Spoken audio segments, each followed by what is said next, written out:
Assalamualaikum warahmatullahi wabarakatuh. Alhamdulillah, nahmaduhu wa nasta'inuhu wa nastaghfiruh wa na'udzu billahi min shururi anfusina wa sayyi'ati a'malina.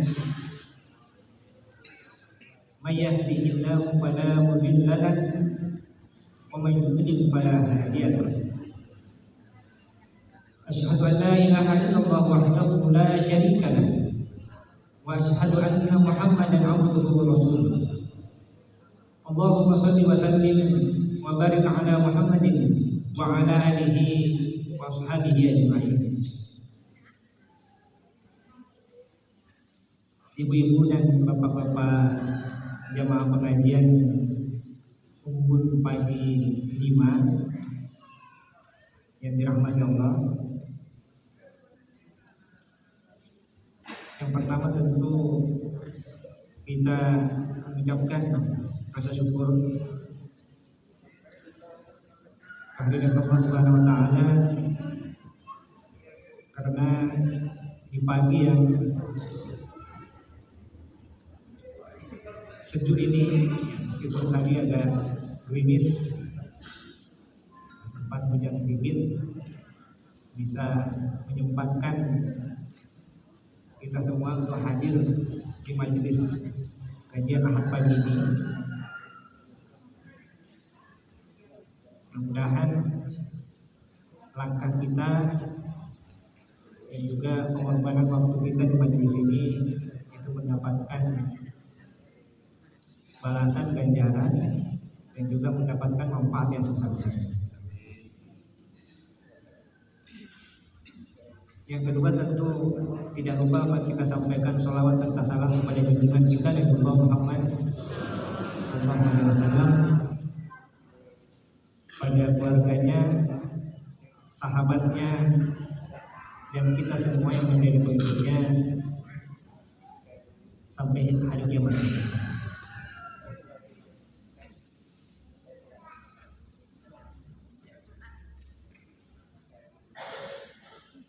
Saya ingin di waktu yang singkat ini menyampaikan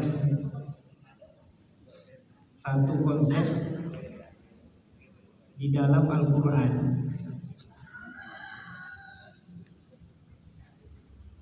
yang penting untuk kita pahami demi kemajuan masyarakat Islam, tidak hanya di Perindawe, di Yogyakarta, di ini ataupun juga di Indonesia, tapi juga umat Islam di dunia. Nah, konsep ini itu menyangkut juga dengan bangsa lain, dengan masyarakat lain yang ada di dunia.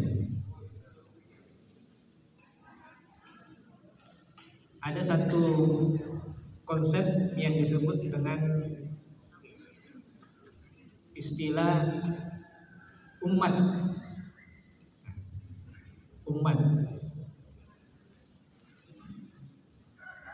Istilah ini sangat populer. Umat. Akan tetapi tentu akan lebih baik lagi jika kita bisa memahami konsep ini secara mendalam, sehingga maksud dari istilah tersebut atau konsep tersebut itu sesuai memang dengan semangat Al-Quran.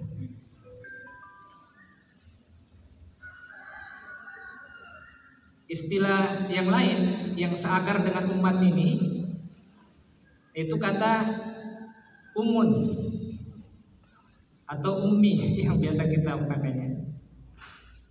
Ibu-ibu dipanggil ya oleh anaknya umun, ibu. Ini seakan. Makanya umat atau kata ini, istilah ini itu memiliki arti tumpuan. Tumpuan.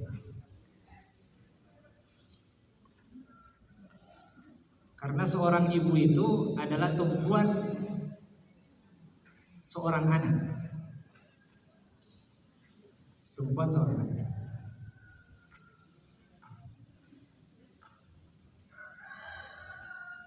Jadi termasuk kata imam itu juga satu kata dengan istilah umat ini. Imam artinya pemimpin. Pemimpin.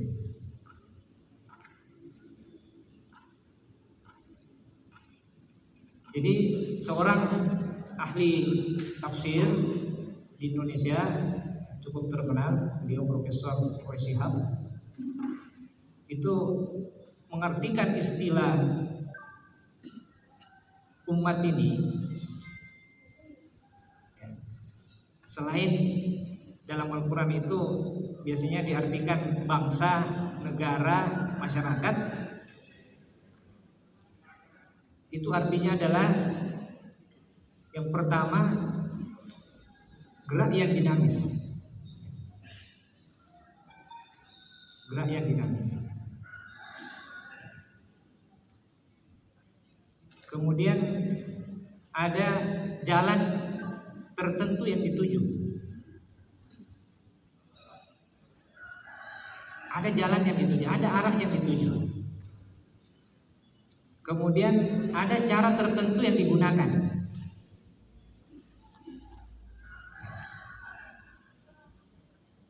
Kemudian ada waktu.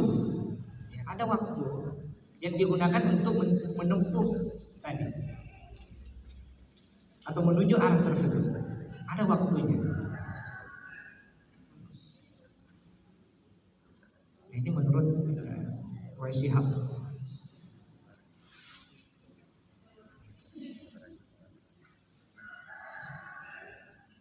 Jadi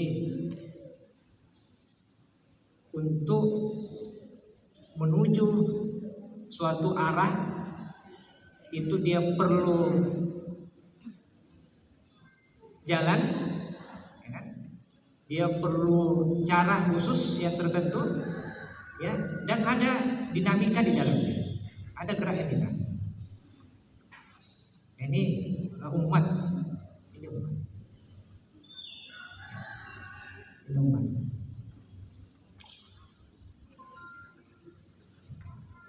Makanya ketika istilah ini tidak dipahami, ya, misalnya ada sebagian kelompok umat Islam di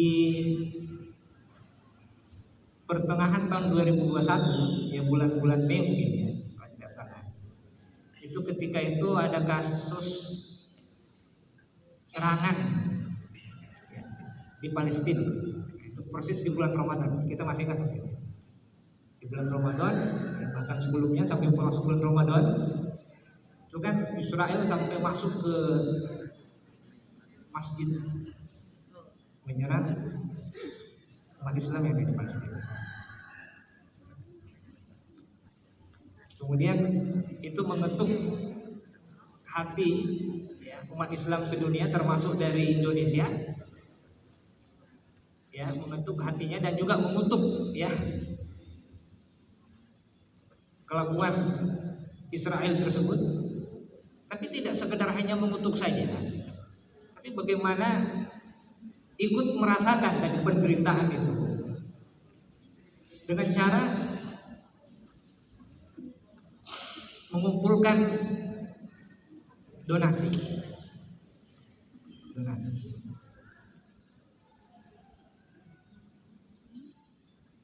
Namun ada sebagian kecil, ya, saya kira umat Islam ini yang karena dia tidak memahami konsep umat ini, sehingga melihat hal itu bukan suatu yang prioritas sebenarnya untuk dilakukan. Harusnya umat Islam yang ada di Indonesia inilah yang perlu dibantu terlebih dahulu. sebelum kemudian mengirim bantuan itu ke Palestina. Itu sempat ramai, tapi akhirnya disampaikanlah bahwa ya umat tadi itu diantaranya karena diikat oleh nilai agama, dihimpun, kita ini dihimpun oleh nilai agama.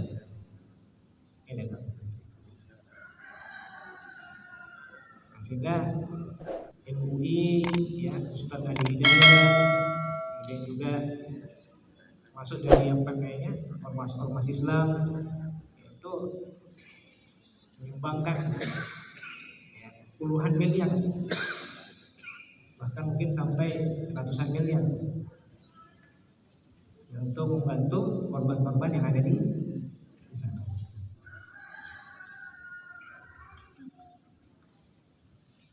Jadi ini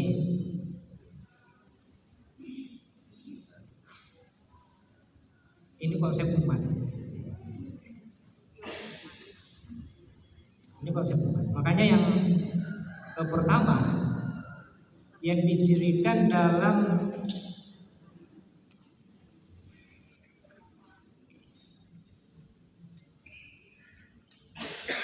persaudaraan, ya, dalam persaudaraan itu adanya keimanan,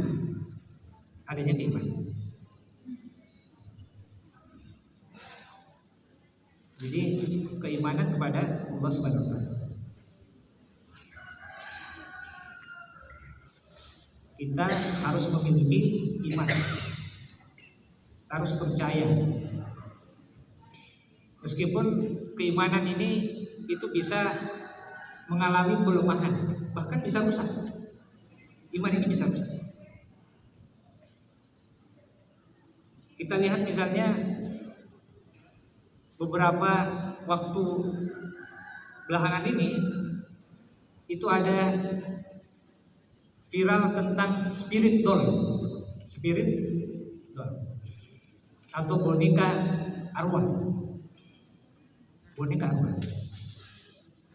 Orang-orang percaya dia bisa memberikan manfaat, dia bisa memberikan keberuntungan, ya. Bahkan layaknya manusia itu dikasih makan, dikasih apa, dipelihara. Spirit doll. Nah, ini kan termasuk perbuatan syirik yang bisa merusak keimanan. Ini bisa merusak keimanan.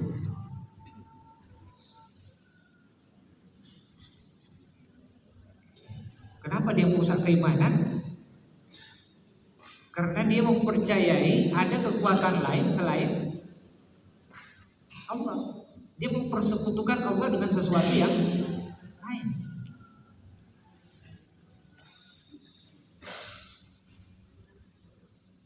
Atau seseorang muslim itu bisa mengalami pelemahan keimanan karena dia melakukan peribadatan itu dengan cara yang tidak baik, tidak sesuai dengan tuntunan yang harusnya dilakukan,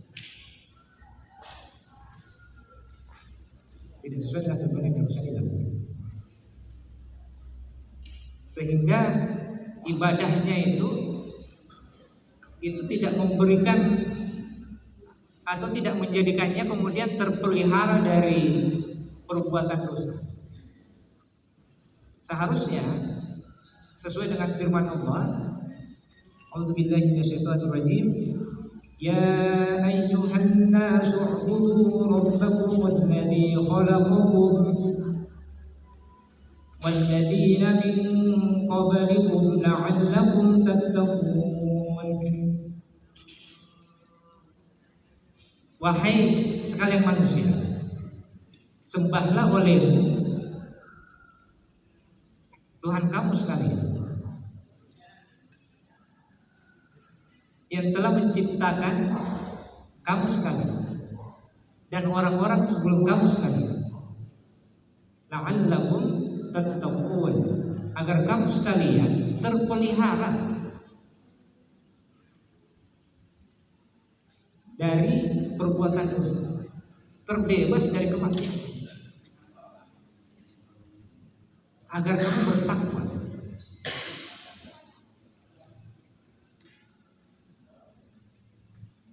Agar kamu bertakwa.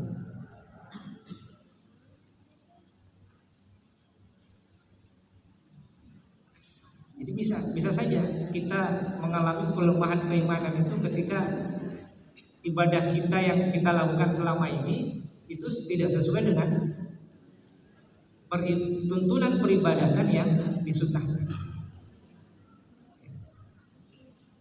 Termasuk semua pemahaman keagamaan yang kita miliki.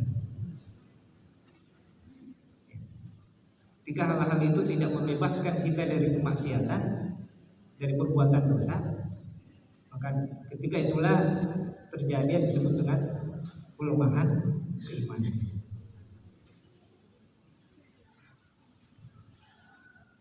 Jadi yang pertama, keimanan kepada Allah Subhanahu wa taala.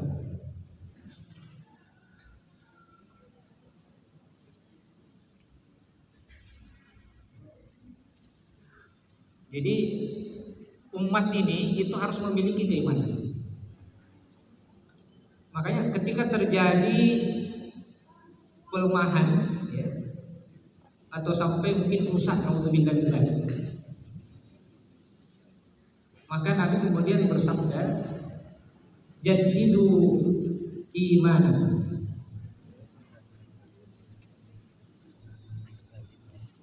perbaharuilah keimanan kamu sekalian. Kemudian sahabat bertanya, wa kaifa nujaddidu imanana ya Rasulullah? Bagaimana kami memperbaharui keimanan kita? Kemudian Nabi menjawab, qul aksiru min qauli la ilaha illallah. Perbanyaklah mengucapkan kalimat la ilaha illallah.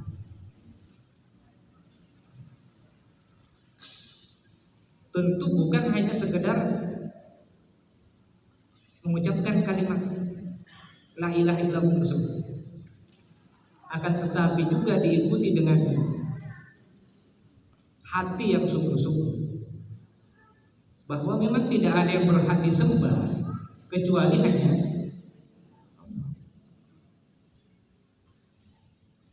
Allah. Kemudian juga diikuti dengan perbuatan yang baik. Perbuatan yang baik. Jadi aspek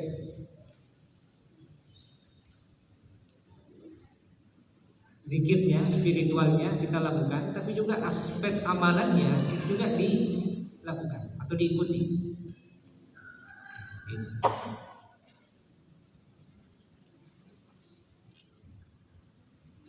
Jadi kita memperbaharui keimanan tadi dengan tadi menguatkan, memperbanyak mengucapkan kalimat la ilaha illallah. Waktu sholat kita membaca kalimat ini. Jika kita baca syahadat, mesti kalimat ini kita baca. Setelah sholat, ketika kita zikir, kita juga membaca kalimat la ilaha illallah. Makanya setelah sholat itu tidak langsung pulang, tapi berzikir. Nah, di dalam zikir itu ada kalimat tauhid juga yang kita baca di akhir, sebelum kita berdoa.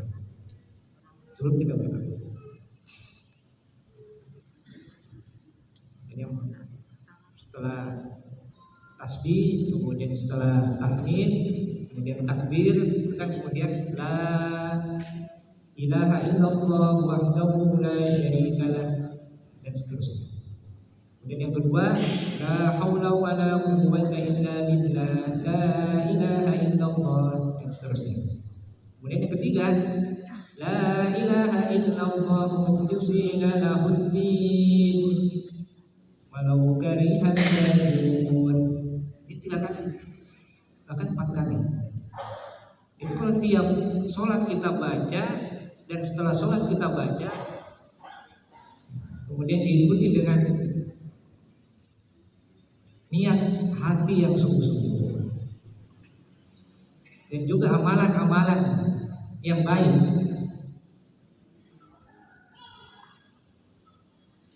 insya Allah akan menguatkan keimanan kita, menguatkan keimanan.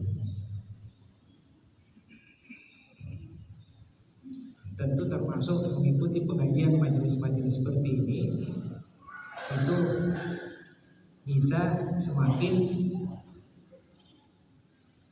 membantu kita memahami konsep-konsep peribadatan di dalam Islam.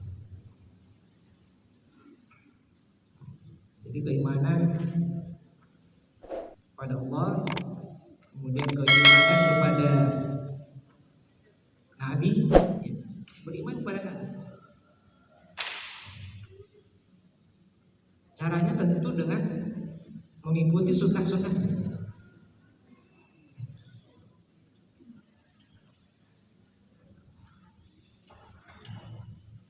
Nabi bersabda, taraktu fiikum amrayn.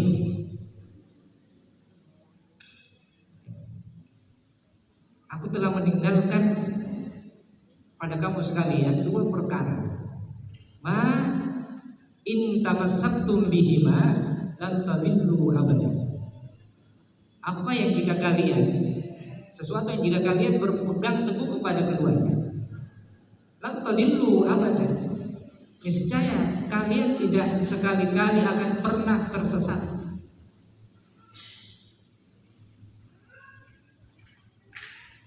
Apa keduanya itu? Kitabullah wa sunnatu rasulih. Kitab Allah dan hadis. Kitab Allah dan hadis. Jadi makanya selain Al-Quran, hadis ini juga perlu untuk dibaca. Perlu untuk dibaca. Beriman kepada Allah, beriman kepada kitab Allah.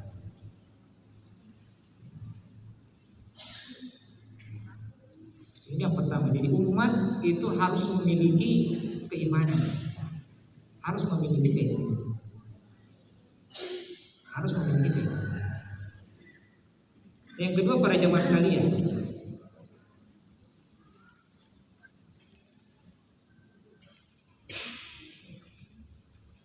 ciri-ciri yang menggambarkan umat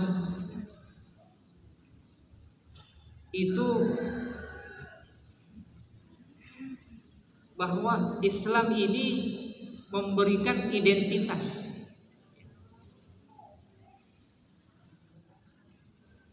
pada umat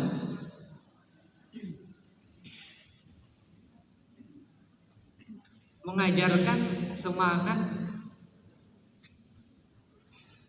bahasanya itu sulit, universal. Universal itu kemenduniaan. Dia lintas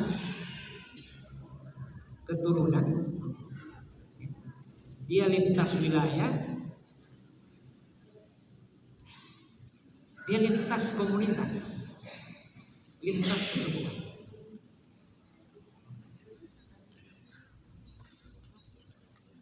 Itu tidak ada pembatasan.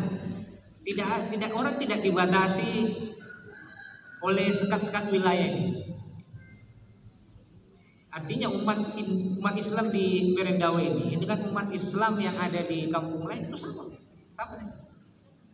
Yang ada di DIY dengan luar DIY itu sama. Bahkan yang ada di Indonesia dengan di belahan dunia lain itu sama. Tidak ada pembatasan. Semangatnya universal. universal. Tidak ada pembatasan.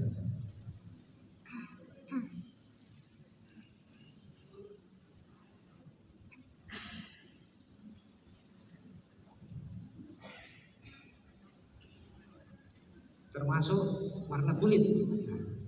Warna kulit tidak ada pembatasan. Orang-orang Islam Afrika yang kulitnya mana, mungkin India, tidak ada pembeda-bedaan. Itulah bedanya Islam dengan agama yang lain. Kalau di agama yang lain kita mungkin masih menemukan ada diskriminasi.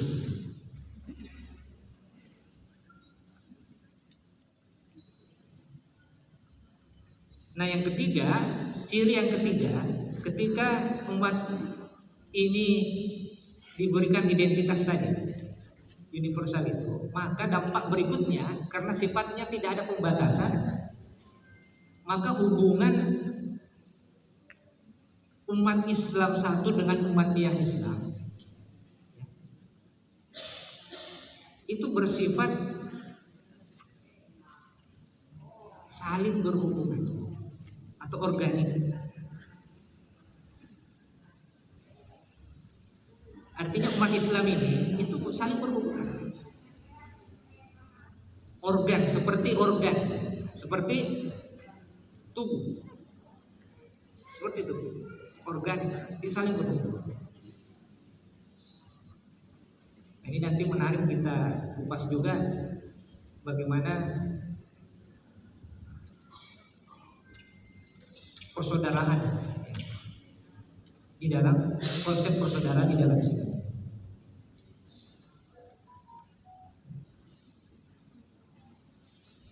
Jadi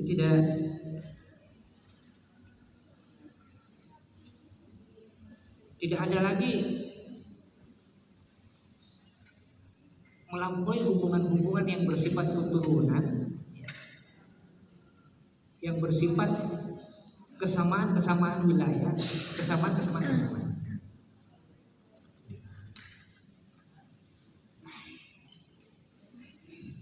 Di bersaudara, istilahnya ukhuwah.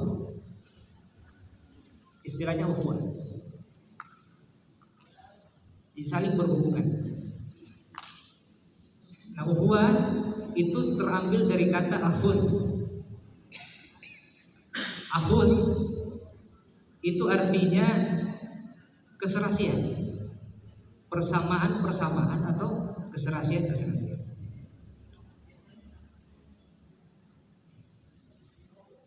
Di dalam Al-Quran jamak dari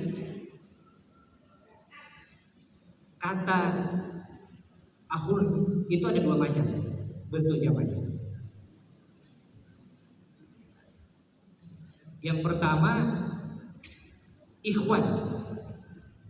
Nah, sering kita kan mendengar istilah ukhti dan ikhwan.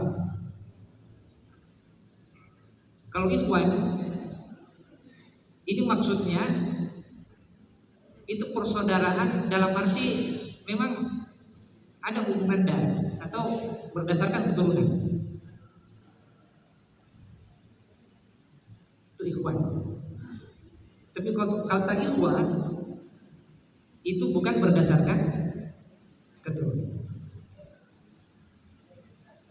Cuma menariknya di dalam Al-Quran surat Al-Hujurat itu difirmankan, a'udzubillahi minasyaitonir rajim, innamal mu'minuna ikhwan. Sesungguhnya orang-orang mukmin itu ikhwan,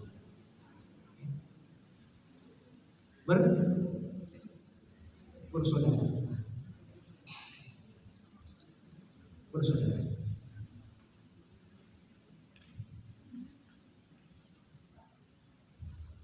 Kenapa menggunakan kata ikhwan? Jadi seakan-akan meskipun orang-orang mukmin ini itu tidak bersaudara dalam arti keturunan, dia seakan-akan bersaudara. Dia seakan-akan bersaudara.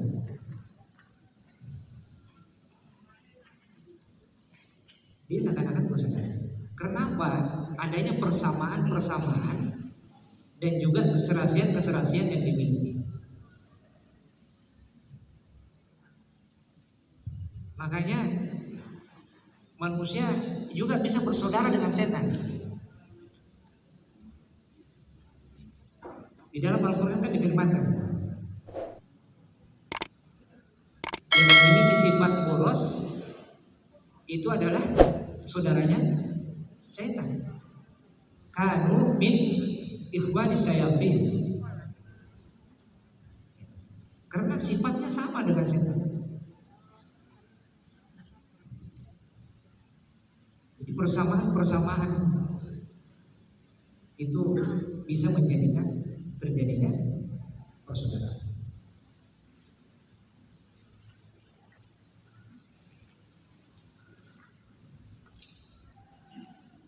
Jadi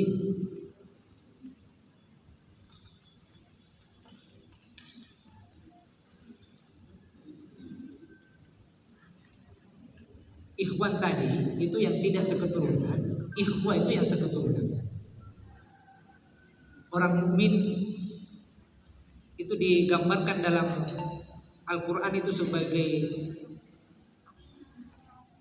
saudara yang seketurunan, meskipun dia tidak keseturunan, tidak ada hubungan darah. Tapi seakan-akan tadi itu, seakan-akan dia seperti seketurunan, karena sifatnya sama. Makanya ada orang yang bukan saudara kandungnya atau bukan keluarga yang seketurunan sendiri itu seakan-akan melebihi. Itu karena adanya kesamaan-kesamaan tadi. Kesamaan-kesamaan tadi. Sifat, kesamaan akidah. Termasuk toleransi dalam hal yang sifatnya furu'iyah. Furu'iyah.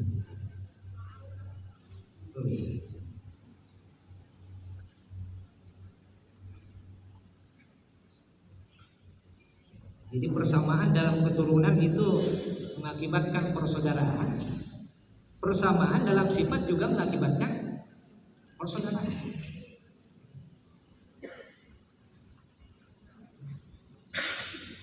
Jadi makanya kalau orang mukmin ketemu orang mukmin itu ya seperti orang yang akrab. Seperti orang yang langsung bisa akrab, pasti langsung bisa akrab. Dia tidak perlu kenal apa namanya, tapi secara sifat ya, itu memiliki kesamaan, akidahnya sama, ya, mau dimanapun dia pergi, kalau ketemu orang yang beriman itu seakan-akan saudara kandungnya, digambarkan di dalam innamal mu'minun ya ikhwan. Semuanya orang-orang yang beriman itu adalah bersaudara.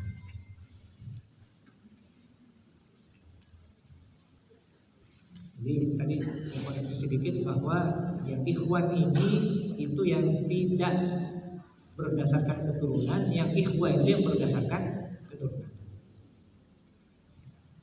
Orang-orang beriman yang satu dengan yang lainnya itu diibaratkan bersaudara seperti seketurunan, seperti keseturunan. Karena itu menunjukkan atau menguatkan kuatnya hubungan orang beriman.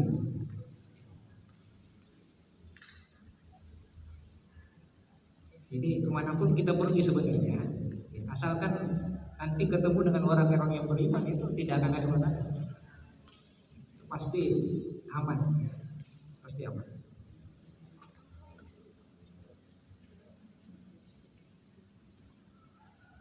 Nah, yang berikutnya para jamaah sekalian, ukhuwah ini tercermin dalam 4 hal. Ukhuwah itu tercermin dalam 4 hal. Yang pertama, ukhuwah fil ubudiyah. Ukhuwah fil ubudiyah. Jadi bahwa seluruh makhluk yang ada di alam semesta ini atau yang ada di bumi ini, itu semuanya memiliki persamaan, yaitu sama-sama ciptaan Allah dan sama-sama tunduk kepada Allah Subhanahu wa taala. Sama-sama tunduk. Di semuanya, semua yang terbang, yang ada di daratan, yang ada di lautan, itu semuanya tunduk kepada Allah. Jadi kita sama ini. Secara ubudiyah kita sama dengan makhluk-makhluk yang ada di bumi. Kita sama. Yang kedua, ukhuwah fil insaniyah. Di kalau ubudiyah, manusia, makhluk-makhluk binatang itu sama-sama tunduk kepada Allah, maka fil insaniyah itu bahwa seluruh manusia itu bersumber dari ayah dan ibu yang sama. Ayah dan ibu yang sama.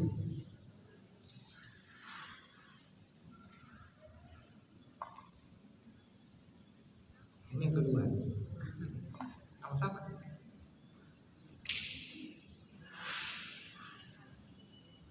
Yang ketiga, ukhuwah fil wataniyah wan nasab.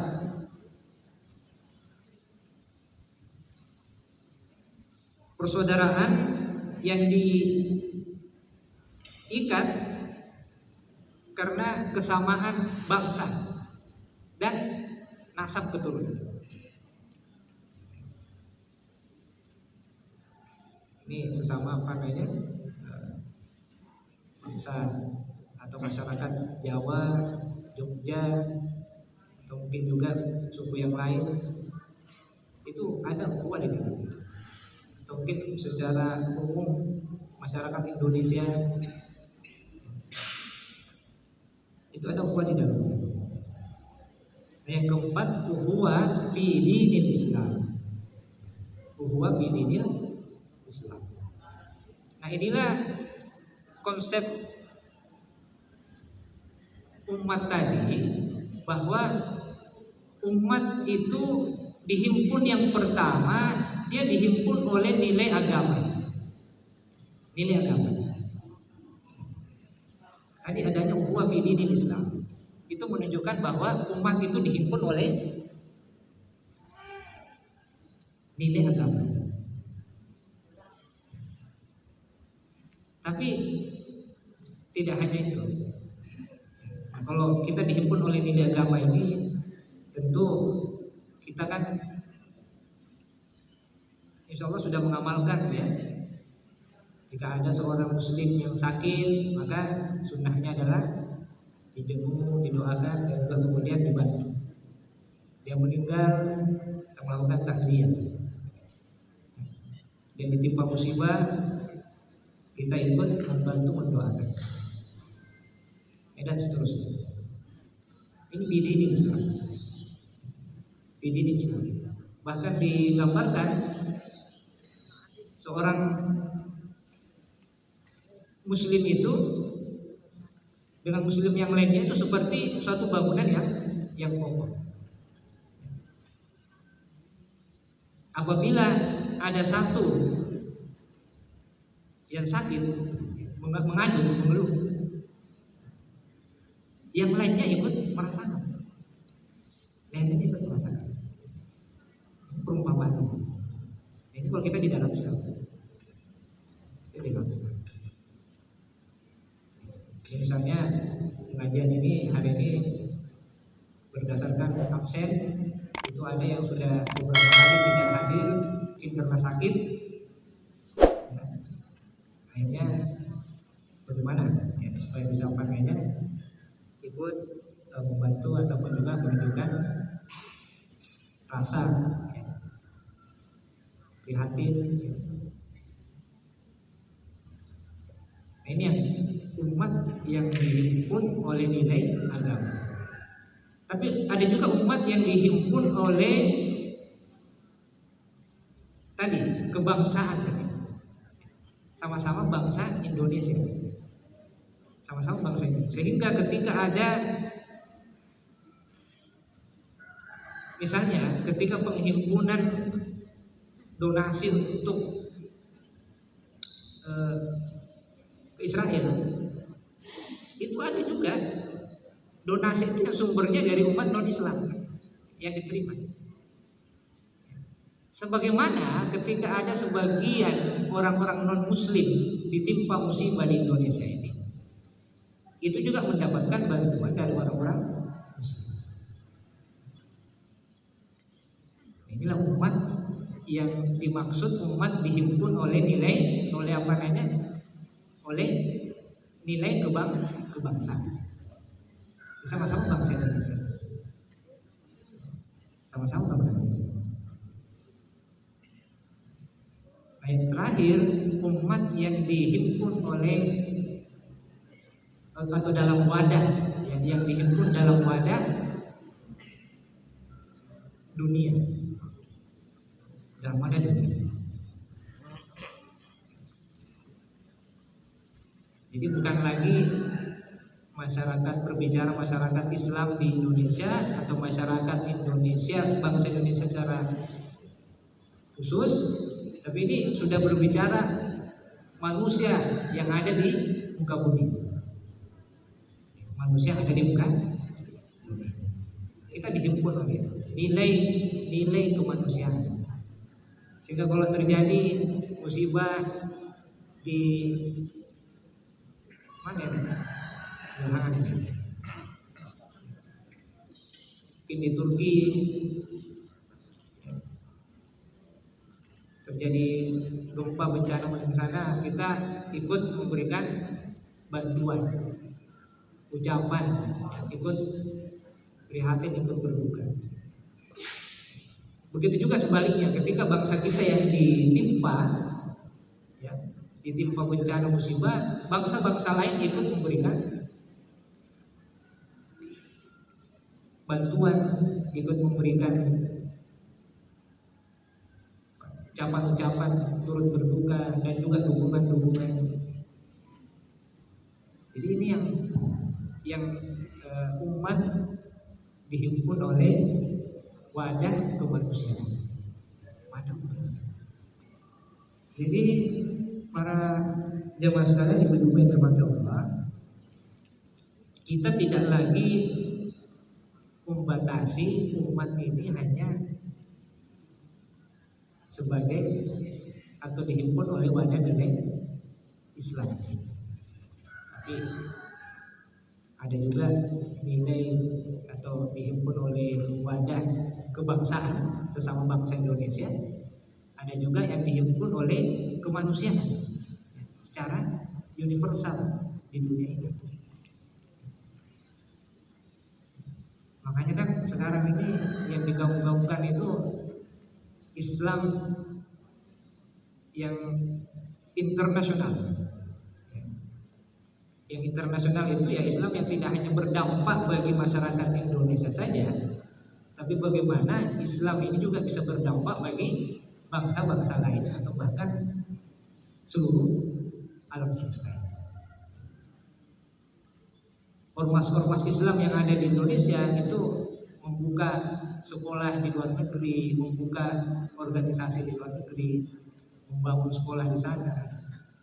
Itu dalam rangka tadi ikut menjadi umat atau ikut memahami, mengimplementasikan, melaksanakan, menerapkan konsep umat. Konsep umat. Konsep umat. Jadi sudah banyak yang orang-orang atau gerakan Islam yang ada di luar Indonesia itu yang sudah muncul dan tumbuh di luar negeri.